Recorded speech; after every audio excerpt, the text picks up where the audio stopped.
Young music.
Young music.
Young music.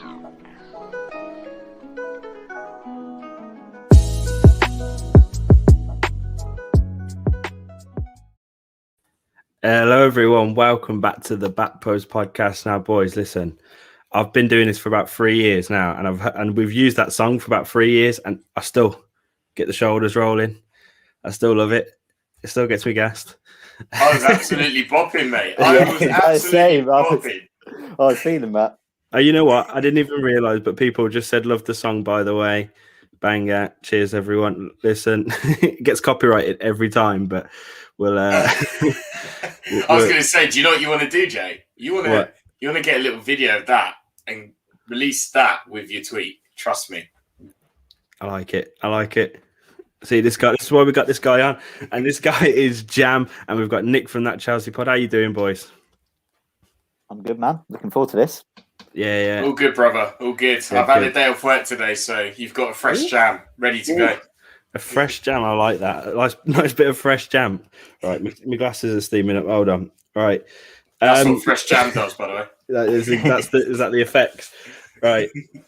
Today we've got a Chelsea Atletico preview. We're also going to talk about the last game as well, and we're just going to talk all things Chelsea, of course. It's a bit rare on this channel to talk only Chelsea. You know, usually we've got the other two boring up the place with their shit clubs. So we got the two Chelsea boys in today. Before we go ahead with it, I want to give you both a shout out for coming on. So Nick, do you want to go first? What do you do? Cheers, Jay. Well, I do a podcast. The title suggests it's a Chelsea podcast. I've had both you boys on the pod a few times. It's a good laugh. We're on Twitter at that Chelsea Pod. On all your podcast platform providers, just search that Chelsea podcast, and we should come up. Just talking about the club we love with various different people around the world. So yeah, check us out. Yeah, definitely do. And Jam, what do you do, mate? Tell the people. Yeah, nice one. Well, I co-own the Chelsea Social, so it's an up and coming fans channel that does all types of content, everything you want to know about Chelsea. It's all there. So various platforms we cover on that. But if you could follow us on YouTube, subscribe and check out our videos, that'd be much appreciated. And obviously Twitter at the Chelsea Social, and also the women's page, which is at the CFCW Social. So big up the women's team for winning the Conti Cup final 6-0 yesterday against Bristol City. Big up. And myself, I've got a Twitter account at carefree_jam. So please do follow me on there and get interacting. Wicked, man. But that was a mad game, that 6-0. Smashed the final. Love to see that. Touched. These lads are great. We've done a lot together, so make sure you check them out. And it's good to see some of you in the comments. John's back with his football comment. John's my best mate from home, and he knows nothing about football, but he gets involved. I don't know what the song's called. On my computer, it's called The Pod Song. I've had it for too long now. I can't figure it out, and that's why it's getting copyrighted. I can't remember. Right, lads, let's talk about actual football now instead of waffling.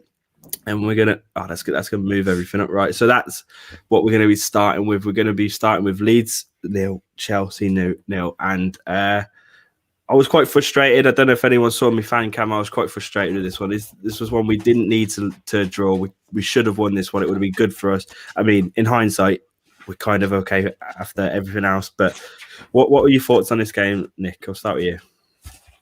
Yeah, it was frustrating, wasn't it? We weren't really very good, especially given how we've played recently. You know, to drop the levels that much and put in that performance was disappointing.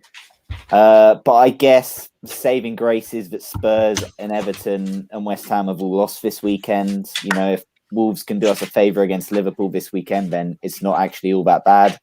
And, you know, we've kind of gotten away with one. But, yeah, it wasn't great.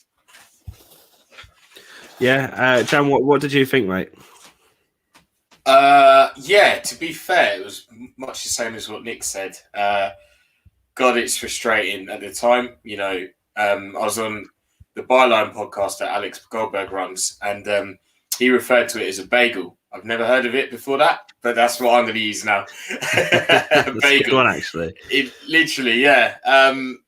It was so frustrating. I mean, in game, but like Nick said, you come away from it and you look back on it after the weekend's gone by. We were the first team to play, so we lost the chance to really put the pressure on everyone else and close the gap and, you know, all of that stuff.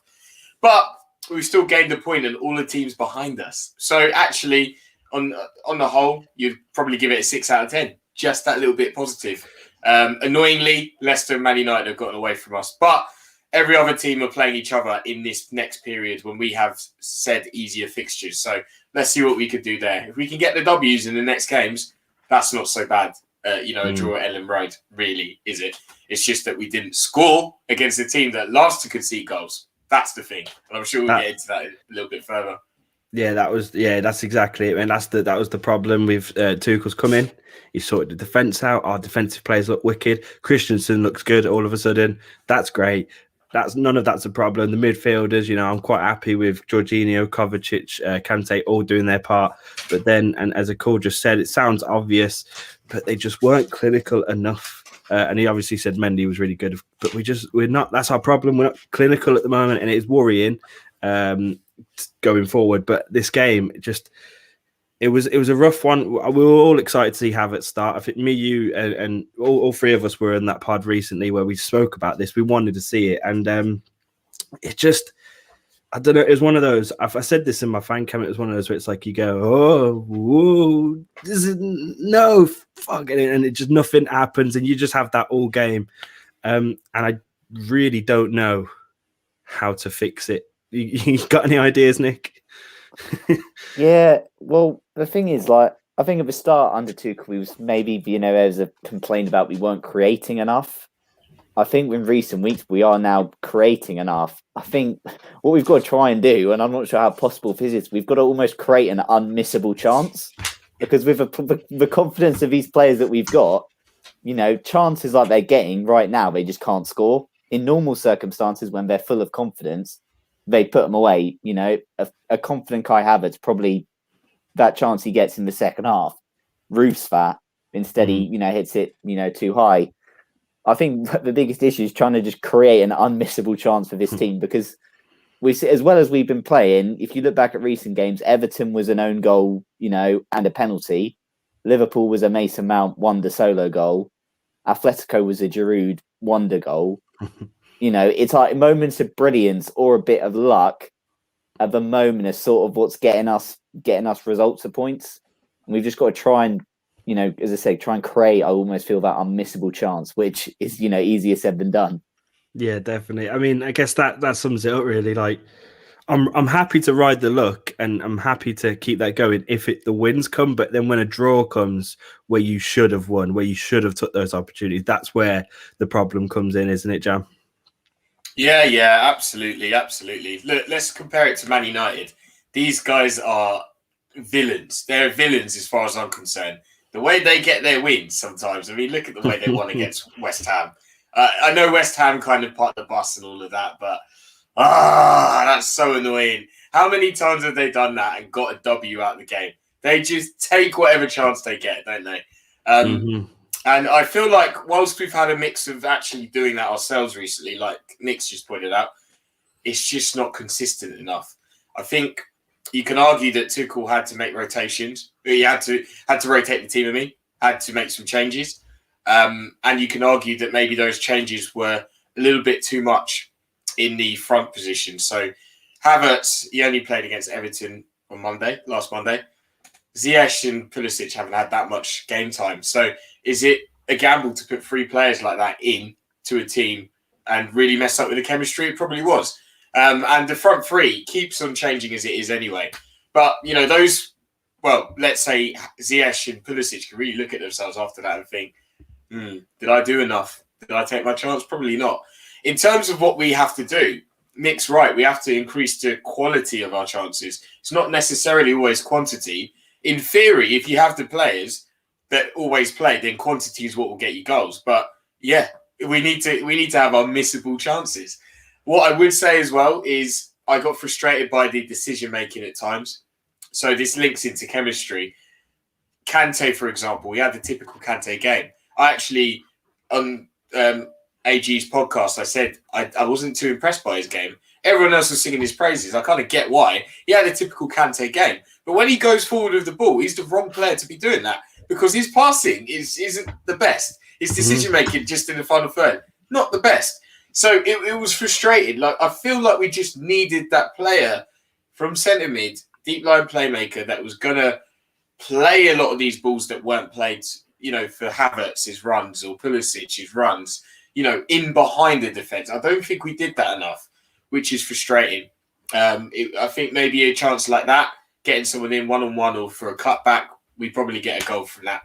But yeah, going forward, it's going to be interesting. But, if you're a forward in a team like Chelsea and you've got a problem in the line which includes you, then it's very difficult to then get over that and think, right, it's very difficult to not let that affect your confidence, is what I'm saying, sorry. So it's all over the media. Chelsea can't score goals, Chelsea's struggling, Tuchel, what's the problem? Are you going to fix this? As one of the forwards now, who are mostly young players apart from Ollie, how is this going to affect them? And Ziyech too. How is this going to affect them? What are we going to see going forward? It's going to be interesting to see because as a forward, you need to be instinctive. You need to be relaxed in front of goal. But at the moment, they all look like they don't really have that much of an idea what they're going to do. So it's a bit worrying. Yeah, no, you've hit the nail on the head there. I mean, you hit plenty of nails, made a lot of good points there. Kante, it was almost annoying to see him on the ball because it's like, you're doing your job, stop trying to do someone else's. But then no one else was in the space. Exactly, yeah. Excuse me. And yeah, no, you're right. I think, going forward, it's going to be interesting. I think the confidence thing you mentioned there, like, it should be instinctive. We saw Timo Werner be instinctive. We've seen that side of him, and he's a fucking baller. And then when he's thinking too much, the same with Pulisic, you can say, the same with most of Havertz as well. When they're thinking too much, and you can say this with a lot about any football. Like, when I'm playing football, if I think about anything, I can't do it. I can't put a pass together. I can't do anything. That's it. But when I'm just playing, I'm better. And I'm not comparing myself to these boys, right? Because listen, I'm in a better league. But but no, yeah, that's the thing, and we've been waiting for this confidence for a long time now, and I just don't know where we're going to get it from, but hopefully it comes soon. Just to take a look at some of the comments, Ace is a Tottenham fan, lads. He said, if only he had Kane, Son, or Bale, or Lamella, but then he'd probably get sent off and you'd lose the derby. So I'm good. Paul said we need Haaland, and I don't know about you boys. I think I've said this plenty of times. I don't think he's coming. I've convinced myself he's not coming. I don't know how you guys feel on that. Yeah, I don't think so. What do you think, Jam? Sorry. well, Nick, what were you going to say? Well, I was going to say I just don't think we'll deal with Raiola. I don't think we'll deal with Raiola clients. So I don't see it happening. And look, he'll get a lot of suitors from all over Europe, and like we don't know how the pandemic's going to affect like the big clubs again this time round. Last time we kind of got away with one. Will we get away with it again this year? But I'll be honest. If City don't go for him, I don't know what they're doing. His name's on their team sheet already. If I was on, and if I was City, just go and get him. You get him, you're basically securing the league again for next season. And you're giving yourselves a great chance of going in Europe, because City have basically walked the league this year with no Aguero and Gabriel Jesus. They're not exactly that impressive a striker, but now I don't think we'll get Haaland. We obviously need Haaland, but I don't think we'll get him. I also, sorry, just before you go, Jack, I also think we need more than just Haaland. I mean, I don't think we need loads of players in. Again, I think we need to maybe get rid of some players, fix a couple different holes in the squad, maybe like another defender. I don't know. I think just throwing 150 mil on Haaland just to add another attacker to our side. We have so many attackers, and who do we get rid of? A lot of people want to get rid of Tammy, and even if he goes, we've still got Giroud, there, Havertz, Werner. It's throwing more money at a problem that, I don't know. It's a weird one, and they won 150 mil. They've said that, so I don't see it. Jam, what do you think, mate? Yeah, we're not one of the favourites, are we? But we have to go for this guy at all costs. At all costs, we have to go for this guy. He is the answer to many of our problems. Erling Haaland, this guy, right? He's literally the Norwegian Drogba, baby Drogba. Call him whatever you want. Ooh. This is him. He is. He genuinely is. If anything, he's got the potential to be better than him. Honestly, this guy is absolutely ridiculous. Yeah. He's gold dust. He is a magnet to goals. And what I love about him is he's got pace, outrageous pace for a man of his size, proper aggression, power, aerial ability. He can link up. But what I love about him is he's got it up here. He's switched on. He wants to do the best he can for Dortmund every time he's on that pitch. If you look at the way he runs and closes down people, it's scary. Imagine that guy coming towards you as an opposition defender. It's just like, whoa, like, easy. And he's already waged a war with Kylian Mbappe that's going to go on for many years. Don't we want to be a part of that? Oh, my God, what I would do to have this guy play up front for us. We need to have a scary forward again. Drogba was a cheat code. Honestly, we need those days back. Haaland, let's say it like that. Haaland literally solves so many of our problems, in my opinion. He will demand so much of the ball as well because of his record, his stature. Like, players will just want to find him. There is such a thing as being in the team. So let's just say Timo, for example. I kind of hope this isn't the case, but this is facts. This is what happens. He might be in a position on the pitch, and whoever's got the ball might think, oh, it's Timo. And that split second has already cost them a bit more of that chance. Whereas if they see Haaland dead, bang, straight away, Haaland, give him the ball. They're not thinking twice about it. That's what I mean by that, if that makes sense. I think he will sort of solve so many problems, but I also think maybe we could look at, a midfielder that's going to be playing such balls to Haaland, a deep line playmaker or physical DM, something like that. I think maybe those are the two positions higher up on my priority list. Everything else can sort itself out as far as I'm concerned. Yeah, no, I understand, and he's a beast, man. You see him knock that geezer over. He tried to make the tackle, he just went flying. Like, he's a beast. I mean, one thing that would worry me is I thought Timo Werner was going to bag 30 goals a season this because of what happened. You know what I mean? Like, he was the clinical baller, and look what's happened to him. And I'm not saying Timo's not going to come good, because I really think he will, and I can't wait for it. But you know, you don't know how things are going to correlate. I think Ace just said that in the comments, but Paul made they're making the points for us, lads. So Ace said he plays in the Bundesliga, but then Paul Singh, shout out to Paul, he said he's done it in the Champions League, and Quickly, done it in the Champions League. Didn't Spurs get Son from the Bundesliga? They did. Exactly, right. And yeah, I mean, all right, let's move on, because I didn't expect us to talk about Haaland, to be fair. But you know, just he's there, isn't he? He's just niggling away, and we desperately need someone, if not him, someone like him, because Giroud can't do it forever. Right, Madrid boys, we're 1-0. It's coming up on Wednesday. We're 1-0 ahead, which was an incredible game last time round. We played really well. They didn't have a shot on target. They came at it with a weird mindset, and Giroud scored a wonder goal. And I am bricking it. So we're off the back of that one, I was like, yeah, it's it now. That 1-0 buzzing, this and that, going mad. And then now, the closer it gets to Wednesday, I'm bricking it, because I personally see this game going like this. I see them for 60 minutes, just holding it off, just not doing it. Just keep, you have the ball, we're going to not let you anywhere near us. Just holding us off. And then in our recent form, we won't get a goal out of that, because we've been struggling. And then in the 60th minute, 70th minute, they'll push out. Suarez will start making some runs, and I will be shitting myself when that happens.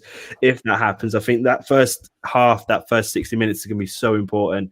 We're going to need to score early if we want to see this one through, I think. But what do you think, lads? Jam, I'll start with you. Whew, it's going to be a bit peak. You know, Simeone has been scheming since we beat them at their, well, it wasn't their place, but you know what I mean, in the first leg. He has been scheming. Yeah, it's going to be a tough game. I mean, if we can, obviously, if we can score first, then we've got control of the game. Funnily enough, what's been our problem recently? Scoring goals. So this is going to be interesting. And then actually, like Nick pointed out earlier, that was an absolute worldie that Giroud scored. So even then, it was tough to break them down and create quality chances. So I'm a little bit worried, because I feel like Atletico are going to do what they did in the first 10, 15 minutes of the last game against them. If you remember, they actually pressed us quite high up. And I don't know why, I just get the feeling that we're going to make a mistake. But we've been really good recently at the back. So, you know, big shout out to the boys at the back for that. You know, Mendy, Rudiger, Zuma in the one game he's played. But mainly, you know, AC, Aspi, they've done really, really well. So maybe that's nothing. But Suarez, Luis Suarez is the most despicable guy, right? He's literally, horrible. Yeah, a win by any means necessary type of player. That is Luis Suarez. Doesn't care what it means. He will get that ball back in the net. He's such a sly guy, such a sly bastard. I could just see him doing some weird nonsense, juju, whatever you want to call it, and the ball ending up in the back of the net. I just hope we've already scored by that moment, because I just see that happening. So, look, we're going to have to... Look, we're missing Mason Mount. We're missing Jorginho. Jorginho, to be fair, has done a decent job recently, of late. Not so much of late, actually, but in the whole Tuchel sort of reign, he's done well. Mason Mount, obviously, big miss. So we're going to need some other players to step up. Someone has to take accountability and get us across the line. I think we could do it. I'm just nervous about the game, to be honest. Yeah. What do you reckon, Nick? Yeah, I'm in agreement. We're obviously capable of doing it, but if we played like we did against Leeds, we'll be done for. Because we'll also, I think, like, we got the clean sheet, but we also did give up quite good opportunities to Leeds. And I think that's probably the most open we've been under Tuchel, and a team with a better attack like Atletico will punish us. I think that first leg in Atletico, we actually started dreadfully. We were, for the first 10, 15 minutes, we didn't turn up really. But Atletico were just pretty wasteful. Then we kind of grew into the game. And I feel that Atletico is, like Jam said, they might actually just try and get an early goal and then sit back. Because if they get an early goal, then, you know, it's 1-1, it's all square. and then if they get another goal, we're basically done for.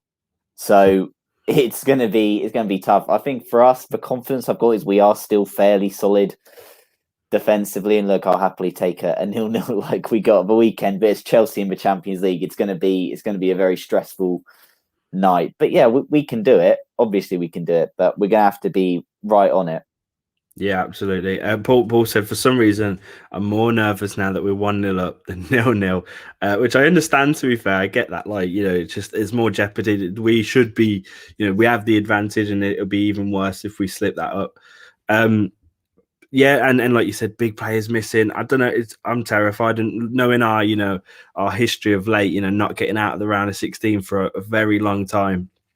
It's a worrying prospect, but no, you know what? Like, a part of me is excited. This is why we want Champions League football, for games like this, for nights like this, and like you said, Jan, we want someone to step up, because if Timo plays, for example, and he's had this rough season so far, and he goes and scores a fucking banging goal, instantly becomes just a fucking geezer, you know what I mean? And like, that's what I want. Now these are the nights for these players to step up, so hopefully that happens. And I want to talk about the lineups and personnel, because it's a big one. It's a big one. It's a tough one, because you said there's people out, people in and out of form.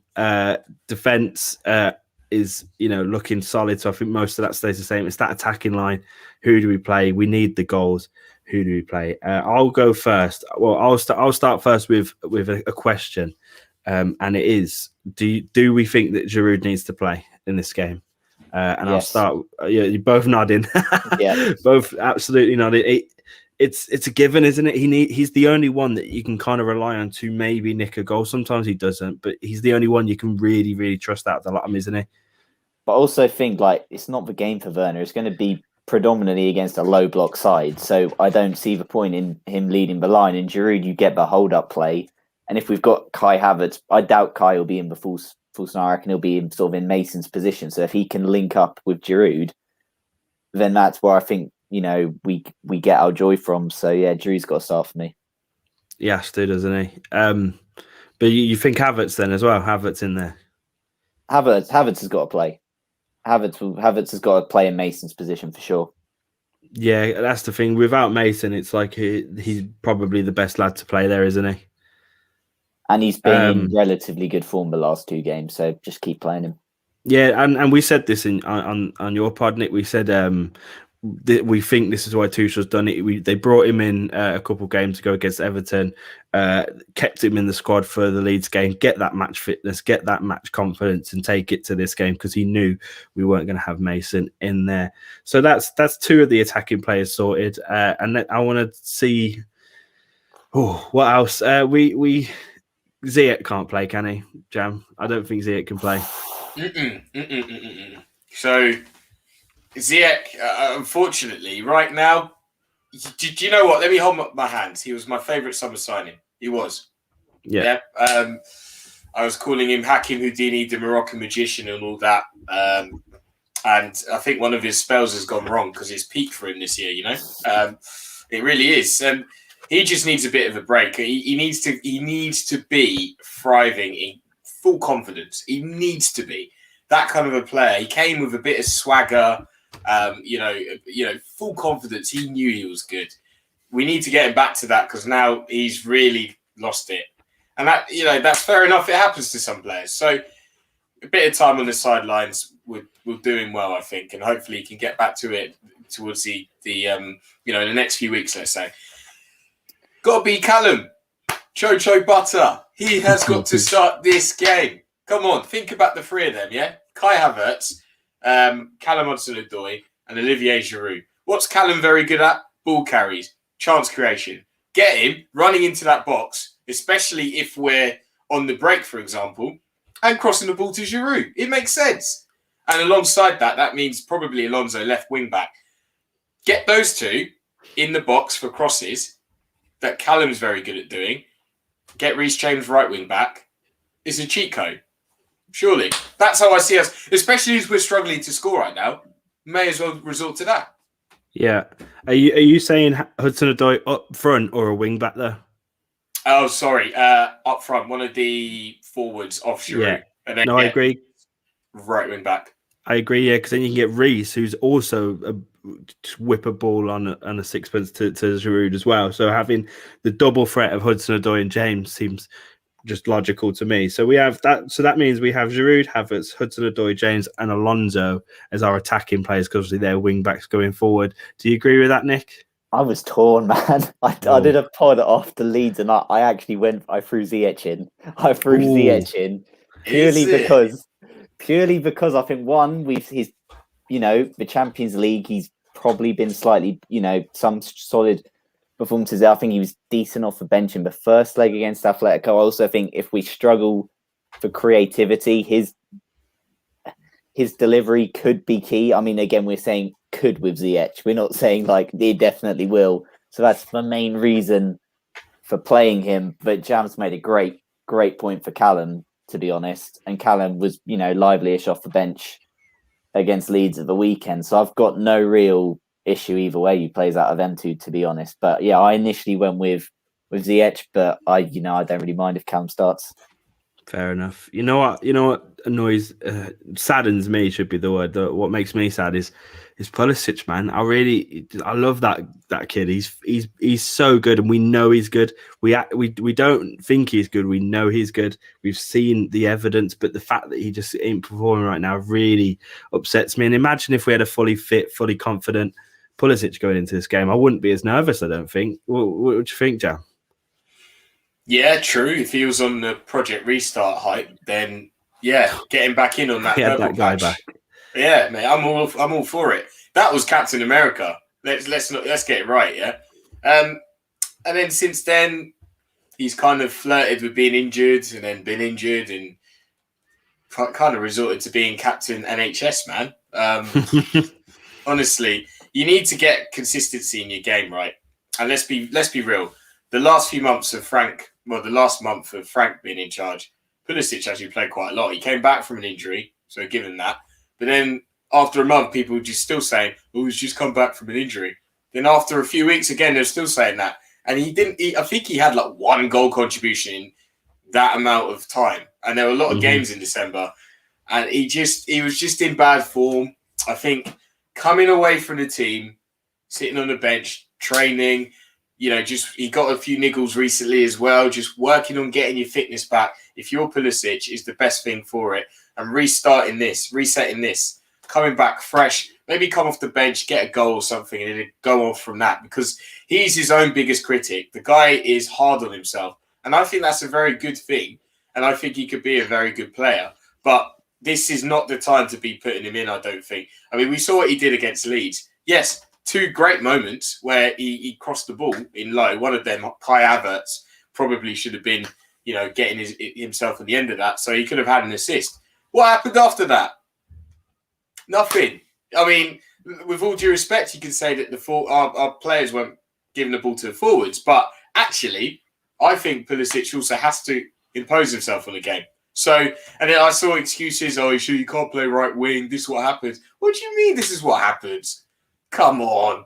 Do you know what I mean? So I just feel like there've been a lot of excuses for him. I think he's a good player. This is why I'm hard on him like this. I think he's a good player. But let's get it right. It's all about Chelsea Football Club, not one player, right? So let him stay on the bench for a little while. He can't be playing in this game for me. Maybe off the bench, especially if we do have counter-attack opportunities. That's where he'll thrive.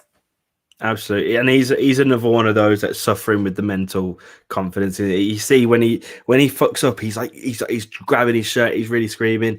That's not the mindset. You want him to be annoyed that they're missing, but that's not the mindset you want him to be in. So yeah, we're keeping Pulisic away. So defensive midfielders, lads. Jorginho can't play. Does that mean it's simply Kovacic and Kante? Yeah, he ain't gonna throw Billy in, so it's obviously them too. Oh, I forgot about Billy Gilmore, and I love that boy so much, and he deserves more minutes. He shouldn't play in this one, absolutely not, but he deserves more minutes. You've just reminded me of him. Sorry. Kova and Kante, I'm happy with that because because Kovacic can bring the ball forward as well, which I love his ability to bring the ball forward. And we need a mean bastard in there as well to deal with their shithousery that they'll, the antics that they'll be playing up to the ref. We need someone in our team to try and match up to that. Absolutely. And then defenders, lads, what do we think to that? Just keep it the same? Yep. I don't want to see Thiago Silva starting this game. He could. I don't. Is he even fit though? Because he didn't play Leeds. He didn't play against Leeds. Obviously, this is before Tuchel's press conference. Press conference, so we don't know. But this is the thing. So even if he is fit, in my opinion, don't play him in this game. You've been out for weeks with a muscle injury, and what is a good idea to come straight back into this when we've been doing well and we've had clean sheets throughout? Not a good idea, is it? Agreed. Also, exactly. And what does that do to Christensen? I'm assuming that would be where he, the player he swaps out for. Not great. So, keep it the same. Is that Rudiger instead of Zuma? Yeah, am I right in saying that? Yeah. Cool. So we just got a comment saying recall Ruben straight away. Get him back, lads. Right, and then obviously it's Mendy in net. I wouldn't accept if any of you said Kepa. So do you want to leave the stream, Jam? I actually don't hate Kepa that much. I mean, he just shouldn't be playing. So that means we've got Mendy, Rudiger, Christensen, Asby, Kovacic, Kande, Alonso, James, Havertz, Hudson-Odoi, Giroud. Are we all happy with that? Yeah. Yep. I'm quite mad. It's quite good that we all came together on that. Usually, I can't agree on anything on this channel with them. Lot. I'll add that predicted lineup to the thumbnail once we're off stream. Right. Now to the horrible part, lads. Now to the score predictions. And being the host of this, I get to push that onto you guys before I make my decision. And I'm gonna go with Nick. What are you thinking, mate? I'm gonna say we're gonna get a 1-1 draw, and it's going to be incredibly stressful. I like it, and I'd take it as well. Jam? 0-0. Oh God, sounds horrible. That's going to be it's going to be like the worst round of 16 game ever. 1-0 on aggregate with a Giroud wonder goal to separate the teams. Oh, you know what? Honestly, no. Do you know what? Forget it. No, 0-0's my pessimistic one. But let me be more realistic. I think, actually, I'm going to go with 1-0 Chelsea. They're going to be so open after a while, we're going to get a goal, I think. Yeah. Well, I think Tuchel's a very smart man. I think he knows he's going to be studying Simeone. He would have known him. He would have known from before, whatever. He'll know what he'll think what he knows that what will happen. I think we'll get a relatively early goal, and then let's say 23rd minute, and then from there the game's going to be absolute hell. They're going to come close a couple times, but somehow, some way, we won't concede, and I think it's going to be 1-0. Fair enough, and I'll be happy with that. Oh yeah. I mean, it'll be horrible until the whistle, but then once the whistle goes, I'll be absolutely buzzing. Right, lads, I really appreciate you coming on. We've got Tyrone said 3-2. Fucking, he sees a different thing happen. I hope he's right. He sees this different thing happening to us than what we've saw. But no, lads, appreciate you coming on so much. It's been a good one. Always love having you lads on. Before we end the stream, before we end the video, I want to give you as another shout out. So, Jam, tell the people where you're at. Yeah, cool. So you can follow me on Twitter at carefree_jam. And of course, I'm one of the co-owners of the Chelsea Social. Check them out on Twitter. Check out the women's page, which is at the CFCW Social. And obviously, we're on YouTube now as well. So check out the Chelsea Social on YouTube. Do live streams, live watch-alongs. And we're going to start doing videos soon on there as well. So yeah, check us out. You doing a watch-along for this game, mate? Yeah. And, you're doing it as well? Doing a watch along, and my stress levels already are up here, so my adrenaline's going to be pumping, and it's going to be peak. Oh, mate, we haven't done that many watch alongs in a while, and I really don't envy you. Yeah. Sometimes you just want to hide away and watch a game, don't you? But no, going to be on YouTube, man. Yeah, that's the downfall of these jobs, isn't it? I the fan cams are getting to me because I feel obliged to talk about the game now, but even if I'm fuming. Nick, where can the people find you, mate? Yeah, as I said, we're on Twitter at that Chelsea Pod, so you can drop us a follow, and we're available on all your usual podcast platform providers: Spotify, Apple, Google, etc. Just search that Chelsea Podcast, and if you like what you hear, leave us a 5-star review. Why don't? And tell your friends as well. And you know what else? Who else they should tell? Tell their dads, shouldn't they? Tell their dads, boys. All right. Thanks for watching, everyone. Really appreciate it. If you've enjoyed it, hit the like button. If you're new here, press subscribe. And of course, as we just said, tell your dads.